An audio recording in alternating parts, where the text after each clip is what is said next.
RIA Novosti. The BRICS summit is over. As we know, BRICS makes up more than 10% of global GDP. So after this discussion, what do you think about the prospects of this grouping? What are the main outcomes of this summit? Let me remind you that BRICS was basically Russia's initiative in 2005, when we first brought together representatives of the People's Republic of China, India, and Russia at the same table. So first we had these 3 countries and then later 5 countries. This is a very promising grouping, definitely. And it's not ideological. It's because we share a number of interests in common. Specifically because the structure of our economies and our common desire to make the global economy fairer and nobler, if you will. And on the whole, we were able to coordinate our positions on a number of global major issues. You may have noticed that the leaders of BRICS countries regularly meet, not only at dedicated events like we met here in the People's Republic of China, we also often come together on the margin of many important international events. For example, we regularly meet before G20 summits.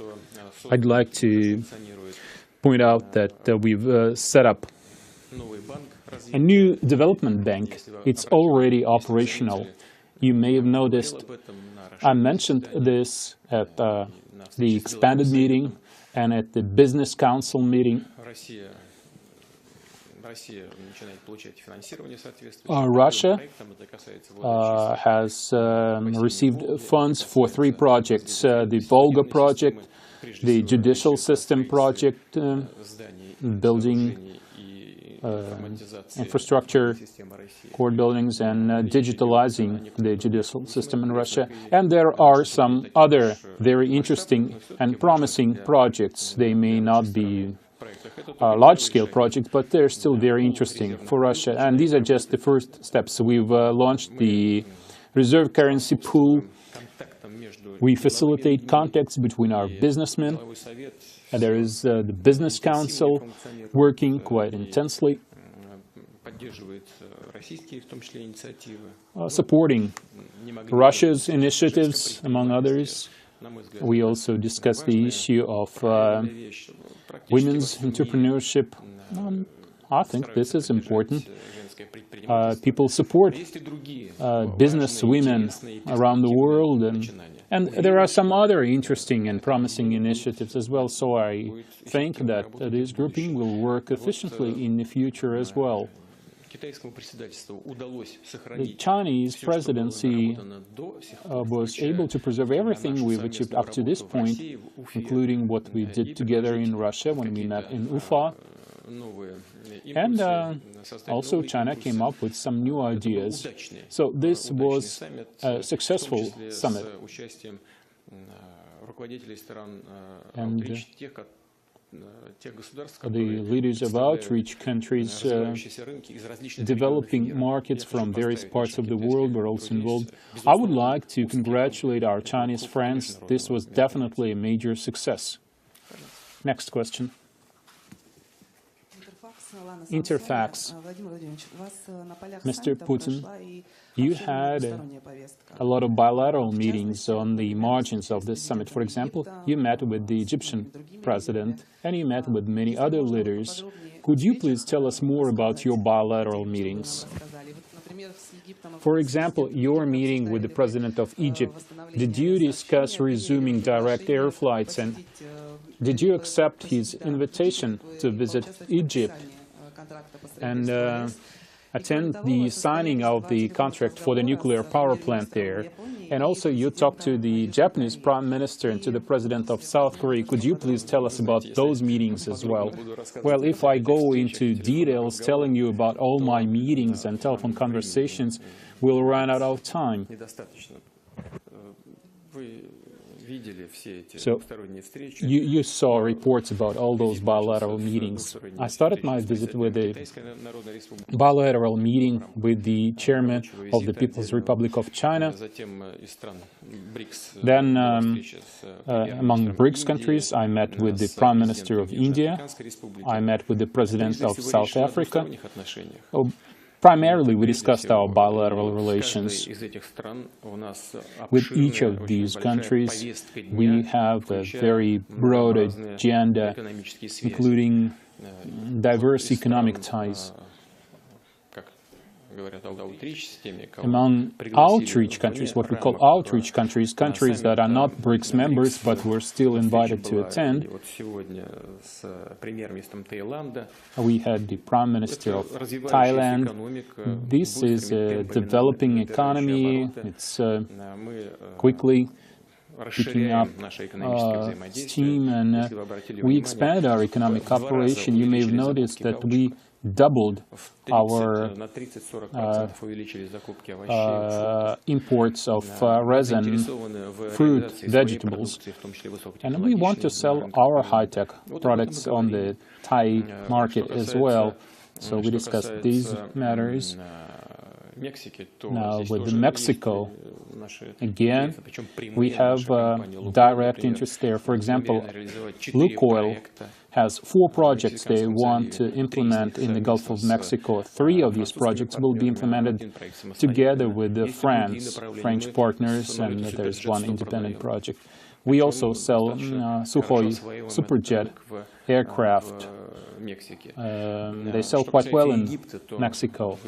On Egypt now, you know that we have a very long, very stable relationship with Egypt, and the President did invite me to visit his country, and I will be happy to go there. I just need to find the time. As far as direct flights are concerned, we are really eager to resume direct flights with Egypt. Well, we have agreed that our special services and transport agencies in charge of flight safety will continue to work together. We have to be sure that our people will be secure there. We see that our Egyptian friends are doing their best to ensure this security.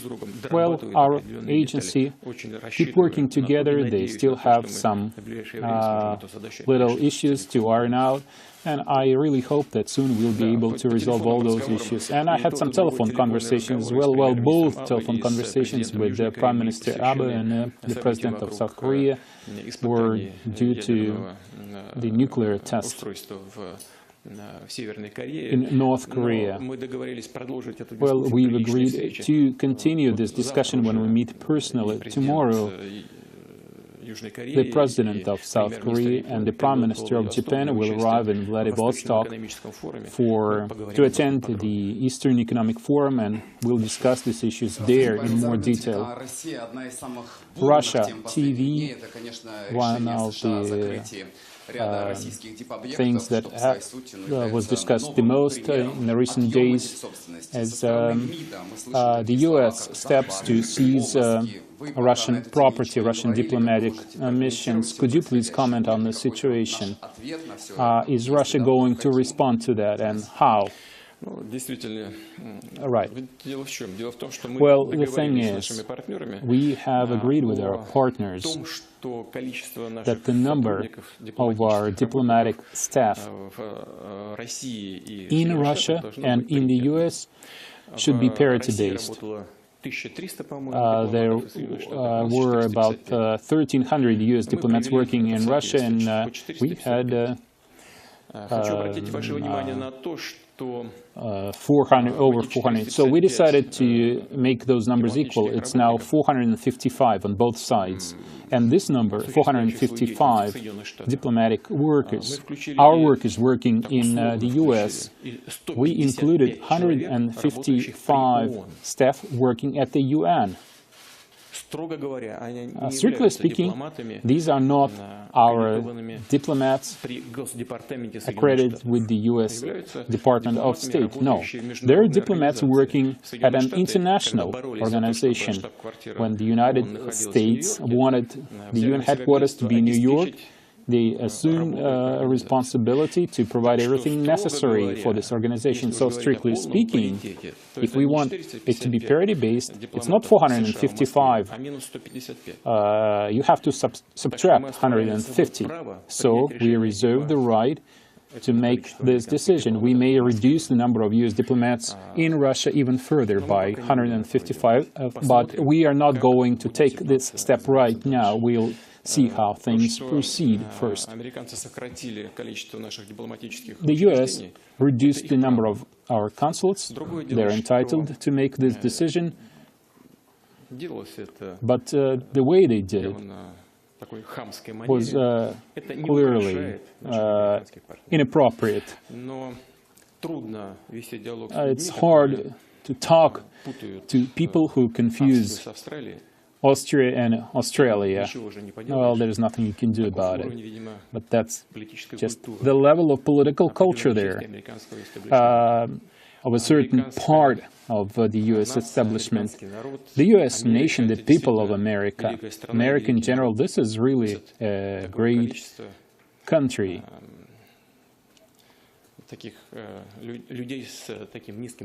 But still, there is a large number of people with a low level of political culture there. TASS. Mr. Putin, you mentioned that you talked to the Prime Minister of Japan and the President of South Korea discussing North Korea. I apologize. Sorry. I want to go back to the buildings of diplomatic missions. This is really unprecedented. And, you know, I graduated from a law school in St. Petersburg, so I can tell you, any lawyer can tell you that property rights consist of three elements: ownership, use, and a disposal. So what the U.S. did is they robbed us of the way to use our property, and this is a gross violation of property rights of the Russian Federation. So, to begin with, I will instruct the Foreign Ministry to go to court. Let's see how effective U.S. courts are. Next question. Let's go back to North Korea. What is your position on this matter? It seems that the diplomatic process, talks, threats, sanctions, nothing works. So how can you solve the problem of North Korea? That's a very easy question, the easiest question today. You know, when I have I had private conversations with my colleagues, but I don't think I should make a secret of what we talked about. I will just repeat what I told them in our private conversations, and officially as well. And this is something that everybody should be aware of. This should be clear to every reasonable person. Look, we all remember well what happened with Iraq and Saddam Hussein. Hussein abandoned the idea of producing the weapons of mass destruction, still under the pretext of looking for WMD. They killed Saddam Hussein himself and his family when they launched the military operation. I think his children got killed. I think his grandson got shot. The whole country was destroyed and Saddam Hussein was hanged. Well, we all know how this happened. We all remember what happened there. And people in North Korea remember well what happened in Iraq. So, do you think that you can really rely on sanctions and this will make North Korea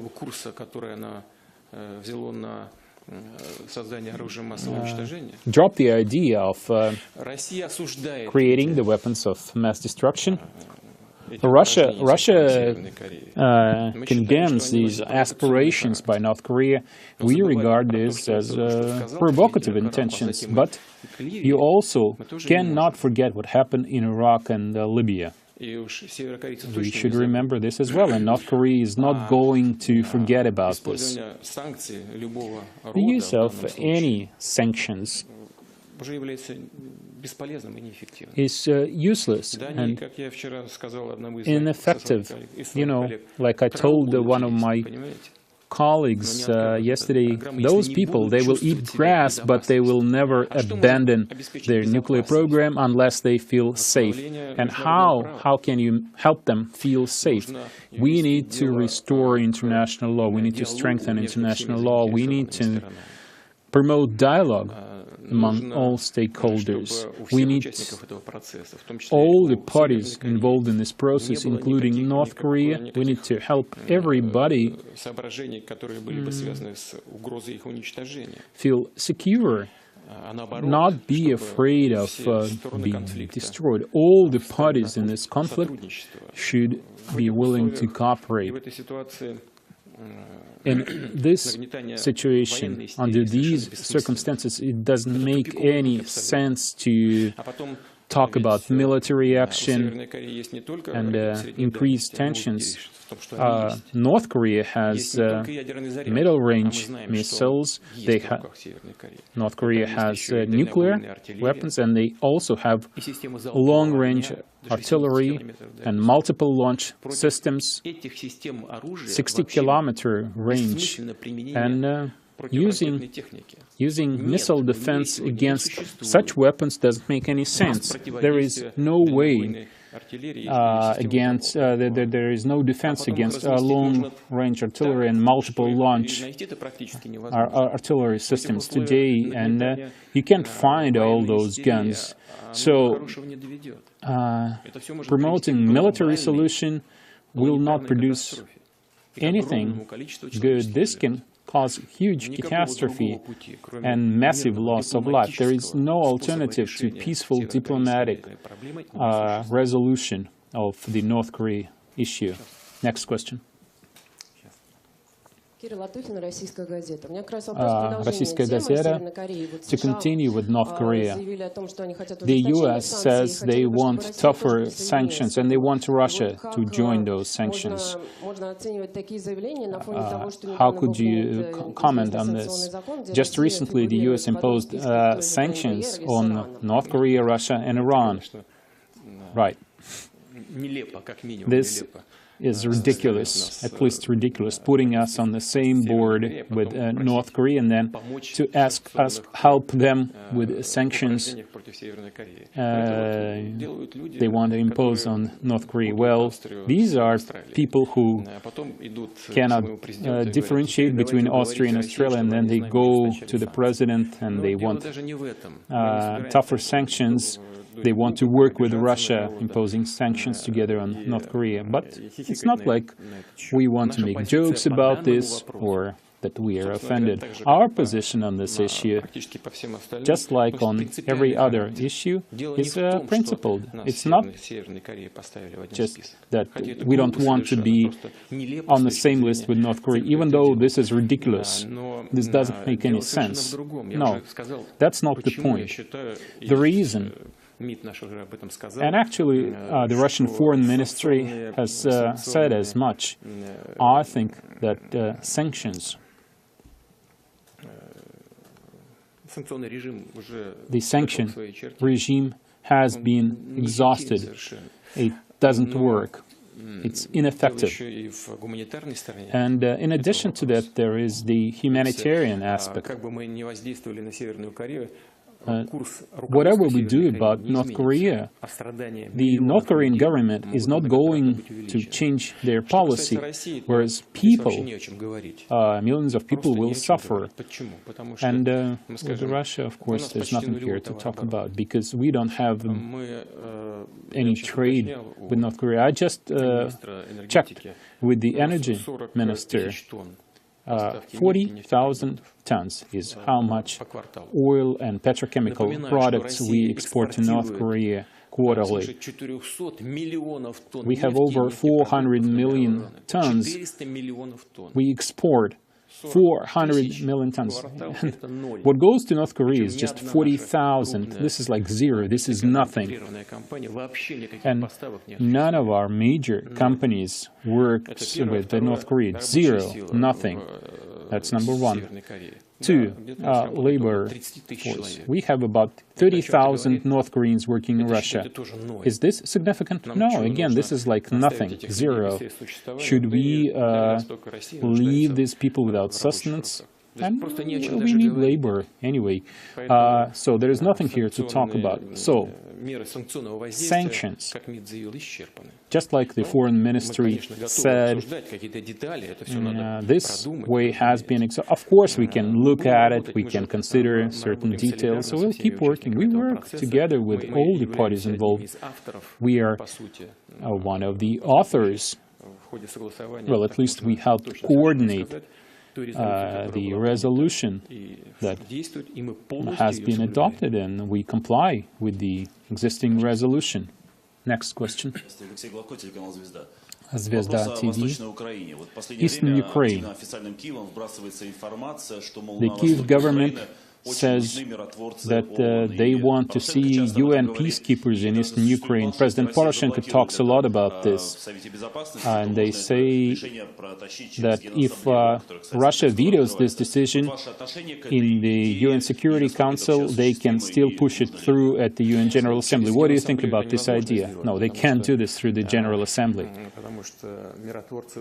because UN peacekeepers cannot be deployed other than with the UN Security Council mandate. You said they want to push this through. Actually, I'm not against this, and I have said as much repeatedly. I support the idea of arming the OSCE monitors, but the OSCE itself refuses to arm its personnel because they don't have proper professionals and they don't have experience of doing this kind of armed monitoring. So, UN peacekeepers and UN security personnel to guard OSCE monitors, I'm not against this. I think this would be a good thing. This would help resolve the issue in eastern Ukraine. But of course, they should only ensure the security of OSCE personnel. That's number one. Number two, they have to be deployed along the disengagement line and nowhere else. Number three,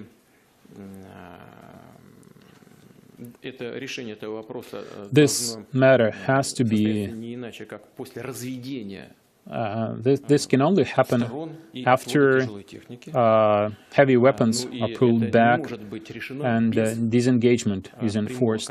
And there should be direct contact with the leaders of the self-proclaimed republics, Donetsk and Lugansk People's Republics. So, if all these requirements are met, I think this will be helpful. This will certainly help to resolve the situation in eastern Ukraine. Our minister, sitting here, so you can consider this as my instruction, official instruction, to the Russian Foreign Ministry to include this in the resolution. Channel 1. Let's stay with Ukraine. We keep hearing from Washington that the U.S. wants to provide Ukraine with lethal weapons. How serious do you think this is? And if this decision is made, what consequences might be? Well, that's a sovereign decision to be made by the U.S., whom they want to sell weapons to or provide weapons for free. And it's also up to the country receiving such assistance. There's nothing we can do about this. But there are general international rules. Supplying weapons to a conflict zone never serves the interest of peace. It only makes the situation worse. If this happens with Ukraine, This step will not have a major effect on the situation, but the number of victims can certainly increase. I'd like to stress, I want to make this clear to everybody, nothing will change. It will just increase the number of victims, and that's deplorable. And one more thing I'd like to point out to people who contemplate making such a decision. The self-proclaimed republics have enough weapons, including the weapons they seized from the opposing party, from nationalist volunteer battalions and so forth. So if U.S. weapons are supplied to the conflict zone, I don't know how self-proclaimed republics will respond. Maybe they will also send their weapons to some other places to create problems for people supplying weapons to Ukraine. Russia Today, Mr. President, the Syrian army, supported by Russian airspace forces, almost liberated Deir ez-Zor. So does this mean that the threat of ISIS is over in Syria, that the situation is improving? What do you think Syria should do next? Regarding terrorism in general, this is a global problem, and it's a complex issue. This is not just about Syria. This is also about many other countries in the region, and not just in this region. So, the biggest problem here is that terrorists keep receiving support, and it's largely because of poverty and low level of education. This is what really helps extremists and terrorists. And when we meet, for example, at the BRICS summits, we look at the core, we look at the root problem, and that's what we're working at, that's what we want to eradicate. Poverty, lack of education. In Syria, you are right, the government forces are gaining ground. Government-controlled territories significantly increased over the last 18 months, and they keep making progress. ISIS, Jabhat al-Nusra, other terrorist groups, have they been destroyed completely? I don't know, it may be too early to say that, but we saw a radical change of the situation there on the ground, and I really hope that our partners will finish the operation in Raqqa and Deir ez-Zor. This is not political, this is a military base for the entire radical opposition, radical in the negative sense of the word, ISIS opposition. And as soon as the operation in Deir ez-Zor is completed, this will mean that terrorists have suffered a serious defeat, and the government forces, the government of Assad, gained a substantial advantage, and then they'll have to make the next step in strengthening the ceasefire regime, strengthening de-escalation zones, and get the political process going. And once the political process is underway, you need to start rebuilding the economy and the social sphere, and that's a lot of work. And the international community will certainly have to help the Syrian government. Also, when we discussed this situation here at this summit and also on the margins during bilateral meetings, we discussed this issue as well, and basically all my colleagues agree and they are willing to contribute, well, at least to improve the humanitarian situation in Syria. Next question. Известия. I'd like to talk about some domestic issues. Director Kirill Serebrennikov is under house arrest. Some people say that all people are equal. Other people say they're persecuting artists.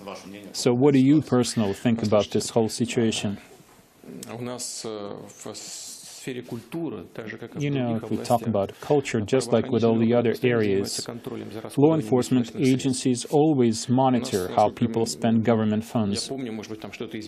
As far as I remember, I think Deputy Director of the Hermitage Museum is currently under investigation. Deputy Minister of Culture is currently being investigated. If you work in the area of culture, should you be above the law? No, that would be weird, right? Serebrennikov was using government funds. Well, this means there was no censorship. Otherwise, we just wouldn't. If we wanted to limit him in his creative activities, we would just strip him of government funding, right? I know there are different opinions about what he does artistically, but that's just a matter of taste. Some people may like what he does and other people don't. But if the government funds his projects, this means at least we're neutral. We let him create. And this investigation is just about making sure that government funds are spent properly, and that's a lot of money we are talking about. It's like 300 million they received from the federal government, and 700 million they received from the Moscow authorities. Almost 1 billion rubles, that's a lot of money. If you look at other directors, you mentioned Mikhalkov, for example, if investigators, if watchdogs see that somebody breaks the law, they will do the same with those people as well. Other people will be held accountable as well, but nobody says anything about Mikhalkov, even though inspectors monitor all government funds, all government money that goes into cultural projects. There are inspections. Always, if there is a problem with Mikhalkov, they will deal with Mikhalkov as well. The only problem with Serebrennikov is whether this money was used properly. Even though he's under house arrest, that doesn't mean he's guilty.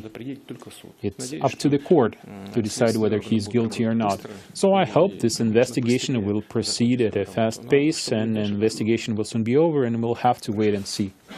Next question.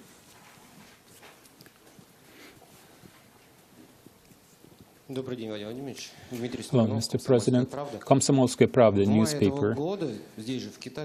Last May, you were here in China, and I asked you if you want to announce whether you are going to run. You said no at the time. Maybe now, 4 months later, you want to announce that you are ready to run for president. Well, like I said, I'd like to repeat what I said.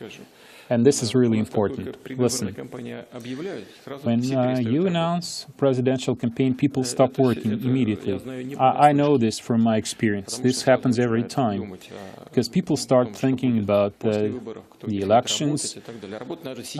You have to keep working right now. Do your job. Focus on your job. So, at a time specified by the law, all those who want to run in the next presidential election will make their announcements. Next question. Gazeta.ru. Since we are in China, let me ask you about a Chinese mega project, Silk Road, all the countries, not just in Europe, even across the ocean, everybody wants to join this project, and it's still not clear where the route will be, where it will go from China, whether it will go through Russia or through Azerbaijan and Turkey or through Belarus. But the biggest question is, it seems like our Chinese partners are not really interested in going through Russia. No, that's not true. Our specialists, our agencies, and Chinese partners and partners from other countries, they're just looking into this issue. You mentioned that there are actually two routes. There is the highway and there is the sea route. Yes, there is the road that goes through Kazakhstan. We have to catch up and work on our section. And there is the road that goes from China. With the railroads, there are different options available. There is one option for China, I mean. There is one option that goes through Kazakhstan and then goes to the east and south through Iran, maybe through Russia. You also know that China plans to help build the high-speed road between Moscow and Kazan. We discussed this when the Chinese chairman was in Moscow. We discussed building a high-speed passenger and cargo railroad that would go through the Russian Federation. If we implement this project, this will make it possible for trains to move at the speed of about 200 kilometers.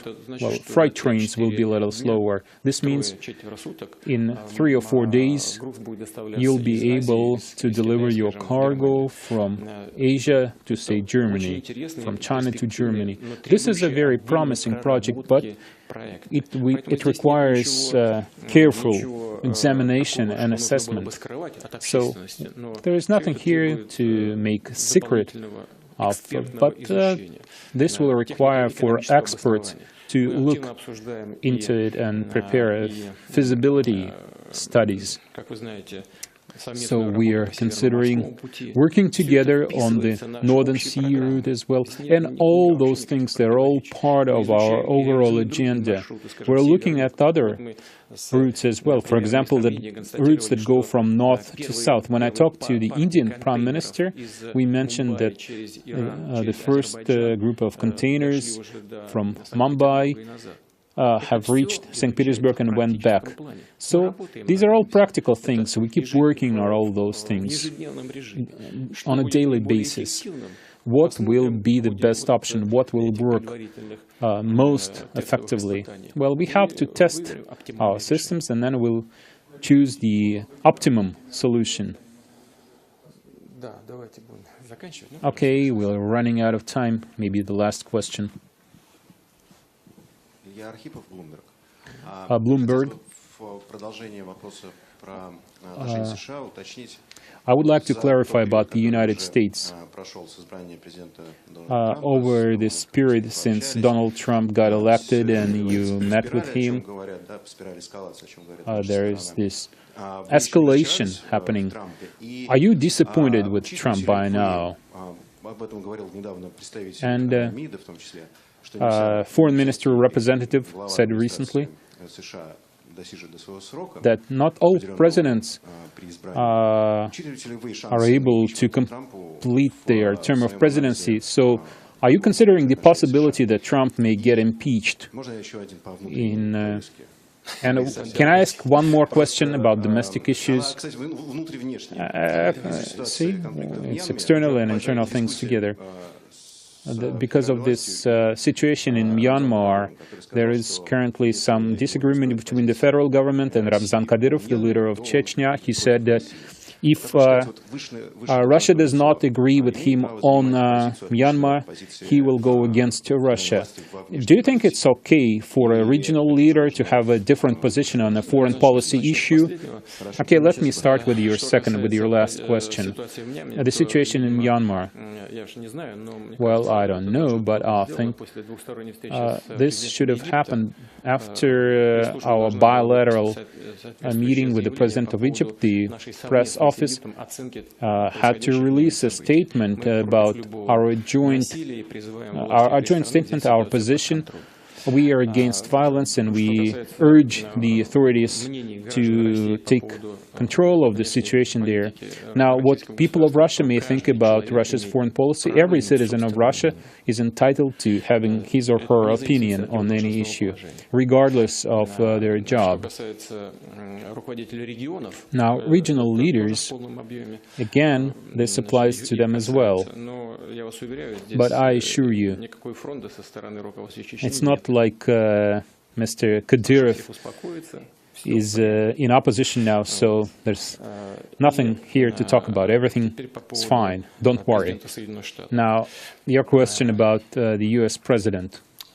It would be very inappropriate for us to talk about modalities inside the U.S. It's not our business. It's up to the people of the U.S. to decide. And you asked me if I'm disappointed with Trump. This is a very naive question. It's not like he's my bride, I'm not his groom. We are statesmen, and each country has their interests. Trump, what he does is based on the U.S. national interest. What I do is based on Russia's national interest. And I really hope, and the U.S. president has said as much, I really hope that we'll be able to work out some kind of compromise in our bilateral, and the international issues. We want to resolve all those issues in the interests of both American and Russian people, and also in the interests of other countries, considering that we are concerned about the international stability. Okay, the very last question.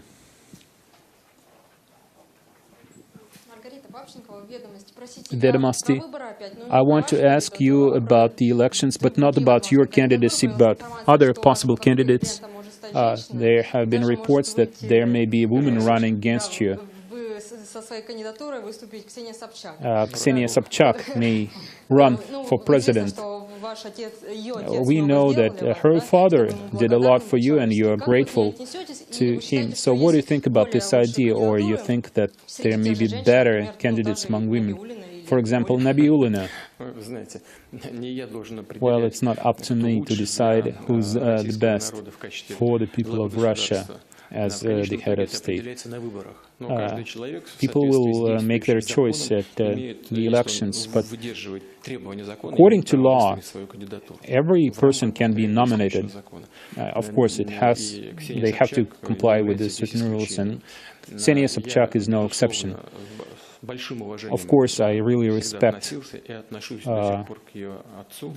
her father. I always respected him, and I still respect him. I think he was an outstanding statesman, and he played a major role in Russia's history. I'm not being sarcastic here. I really think so, and he played a prominent role in my personal biography in the story of my life. But, you know, running for president, when we talk about running for president, personal matters mean nothing. Everything will depend on the platform that she can come up with. What about her presidential campaign? These things will decide the success or failure of this undertaking. And that's the first time I hear that she wants to run. Of course, there may be other candidates, and of course, I think there will be other candidates. Okay, the very, very last question. RBC. There is another investigation underway, Rosneft against Sistema. Rosneft claims that Sistema stole money from Bashneft. Do you agree with these claims? Have either of the parties contacted you, consulted with you about this situation? Do you think this situation can be resolved out of court? Because Sistema says that this will undermine investment climate in Russia. What do you think about this dispute? Yes, I've met with the CEO of Rosneft and with the CEO of Sistema. I met with Sechin and Yevtushenko. I listened to both of them. I know what their positions are, but it would be wrong for me to comment publicly on the situation. But I really hope that they will be able to settle this matter out of court. I think this would serve the interests of both companies and Russia's economy in general. We'll have to wait and see how the situation will develop. And I did not give any direct instructions on this issue. Thank you very much.